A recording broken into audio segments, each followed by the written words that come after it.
propaganda räägib sellest, kuidas autorooli tuleb ikka ja alati kaine peaga istuda. Neid, kes selle reegli vastu eksinud on, leidub piisavalt. Ja ilmselt leidub neidki, kes seda lausa hoolimatusest teevad. Nüüd toome me televaatajateni ühe äärmiselt kurva loo Harjumaalt, kus Viljandi maanteel purjus noorukite seltskond liiklusõnnetusse sattus.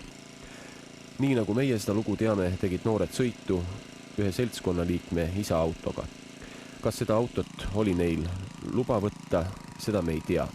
Igal juhul ei oleks isa ilmselt lubanud purjus lastel autoga sõitma minna. Ometi seda nad tegid. Kust tulek ja kuhu minek, seda meie ei tea.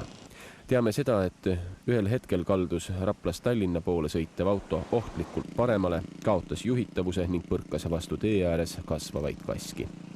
Auto purunes. Noorte päästmiseks tuli kohale kutsuda päästeteenistus. Autos oli neid, kes saadud vigastuste tagajärjel koomasse langesid. Karistused purjuspäi auto juhtimise eest on ranged. Kui mõni mees ehk nendest rangetest karistustest ei hooli, siis sõbra sandistamine jääb igal juhul inimest elu lõpuni vaevama. Niisiis, kõik, kel on ehk plaanis purjuspeaga sõitu teha, neile kõigile paneme me päris tõsiselt südamele, et ärge seda tehke. Mitte sellepärast ärge tehke, et te võite karistatud saada, vaid ärge seda sellepärast tehke, et puhta südametunnistusega on teil endal kergem ja parem elada. Purjuspäi ringi sõites mängite te enese, aga mis veelgi hullem ka teiste inimeste eludega.